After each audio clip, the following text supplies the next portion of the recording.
volem obrir una nova via per informar a tot el poble i intentar contrarrestar un poc els rumors de que això de la incineradora que ja està fet, que no té solució, que no hi ha manera de solucionar-ho i volem dir-vos que no és veritat, que realment això té solució i que l'únic que fa falta és que tots continuem treballant i que continuem fent coses per a que conselleria, el jutge, l'empresari o qui sigui se doni compte que això ho pararem, sí o sí. Entonces, hem preparat una sèrie de pamflets on veureu en aquests dies així al poble que us informem de les coses noves que s'han descobert, que ens donen arguments com per a dir que no és tan legal com diu bonic que és l'autorització ambiental integrada. Per què aquesta incineradora no serà una realitat? Pues perquè tenim molts arguments. I dins d'aquests arguments està que del projecte inicial al projecte final que se va autoritzar des de Conselleria hi ha modificacions molt importants. Toni? Bueno, hi ha modificacions fins al punt de triplicar-se la capacitat de tractament dels residus perillosos. Així com se tripliquen també les emissions totals a l'atmosfera i, per tant, tots els sistemes de depuració s'han de modificar en base a això. Tot això no ha passat ni per una nova avaluació d'impacte ambiental ni per la tramitació de la informació pública pertinent quan hi ha una modificació d'aquest tipus. Per tant, és suficient motiu per a anul·lar l'autorització ambiental integrada. És com si digueres que s'ha fet un projecte nou, diferent al que s'havia fet inicialment i que en teoria se li havia fet un estudi mediambiental, en teoria. I ara s'ha modificat tant que tindria que hi haver un altre estudi d'impacte ambiental i a més se li havia de posar en coneixement a la població. Exactament. Se va presentar a la població d'informació pública un projecte que no se pareix ni en la tercera part. Ni en la tercera part al definitiu, a la concessió de l'autorització ambiental integrada. Per tant, aquest fet anul·la directament l'autorització. És un argument que l'abogat... Sempre davant del jutge, clar.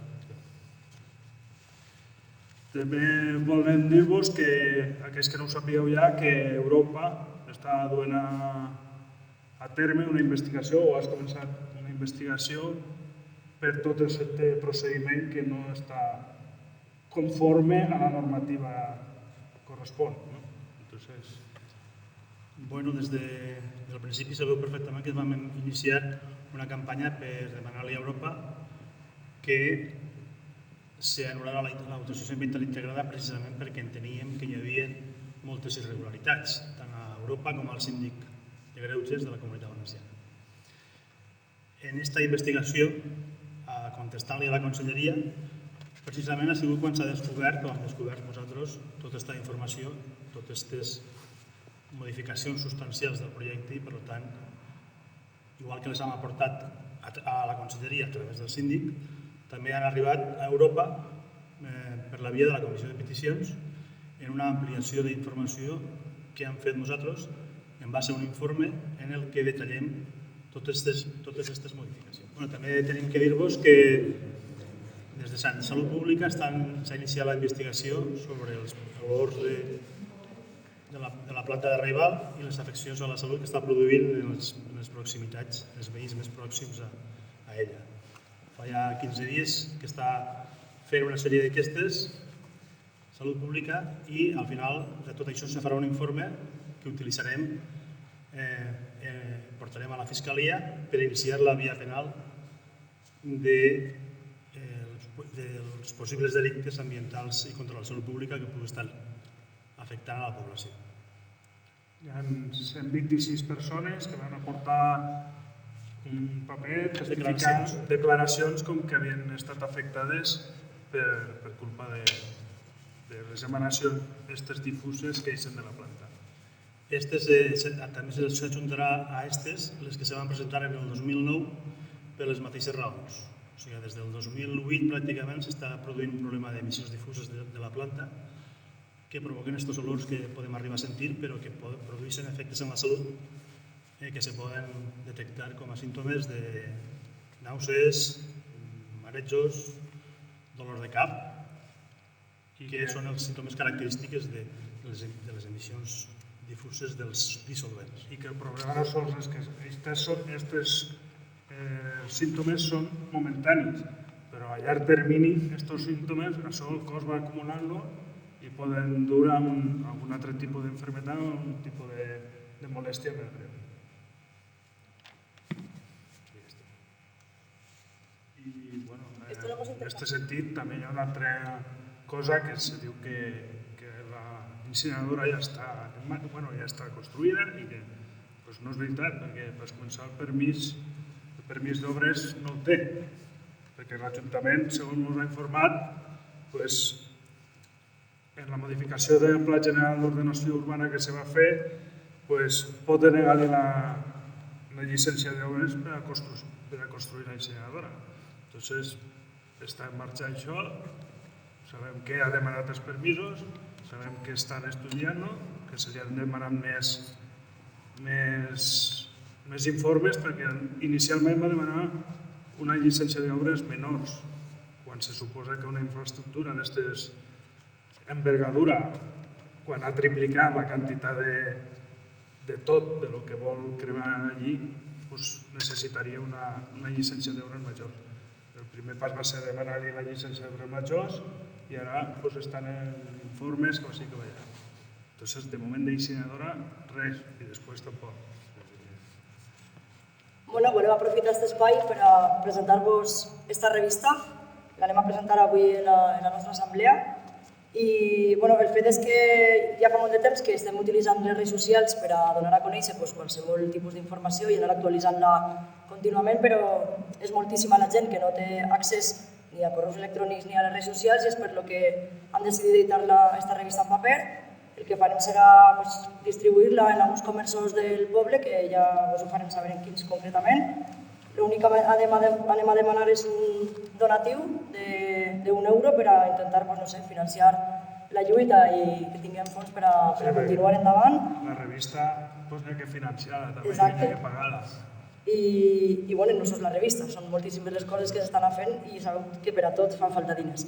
Entonces, la revista està tota la informació actualitzada de com es troba la situació en aquest moment. També anunciem un dia molt especial, que serà el dia 24 de març, que serà dissabte, en el que anem a fer una diada. D'això també us anirem informant en els pròxims noticiaris regularment per a que sapigueu totes les activitats que se van a dur a terme i el que us demanem des de ja és que la tingueu en compte aquesta data en la vostra agenda i que participeu de ple perquè serà una diada que començarà des de bon matí, la intentarem allargar fins a la matinada i n'hi haurà per a tots els gustos, per a totes les edats i intentarem que siga un dia el més entretingut possible i sobretot amb un missatge molt clar que és que el poble de l'Alcora i tots els seus voltants ningú vol la incineradora, ni així ni a cap lloc.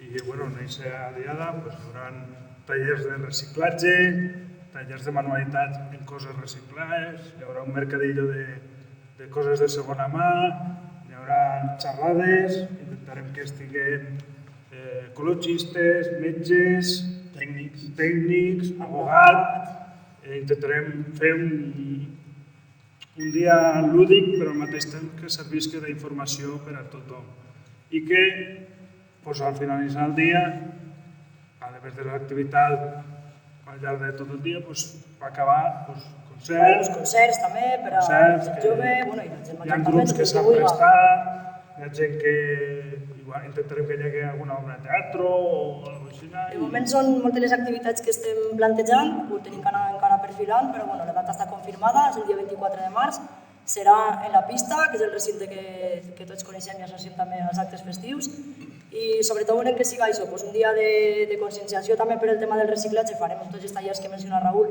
per als xiquets i també per als majors, els col·loquis perquè tot el món, si té dubtes, que puguem fer també una taula redona i resoldre totes les dubtes que hi hagi al voltant de l'assumpte de la incineradora. I això, en un missatge molt clar, que és que no ho permetrem i volem que tot el món participi i que sigui un èxit com tot el que han fet fins ara. Serà a la pista. Exacte. que bon dia i a través d'aquest mitjà, aquest canal que acabem d'obrir, que és fer-vos uns vídeos on us expliquem les coses que estem fent, doncs intentarem que al llarg d'aquestes setmanes anem fent més vídeos i que vos hagi informat de lo que vagin de cara a la diada o més coses, siguin tècniques, siguin científiques o siguin d'abogats. Moltes gràcies i fins la pròxima.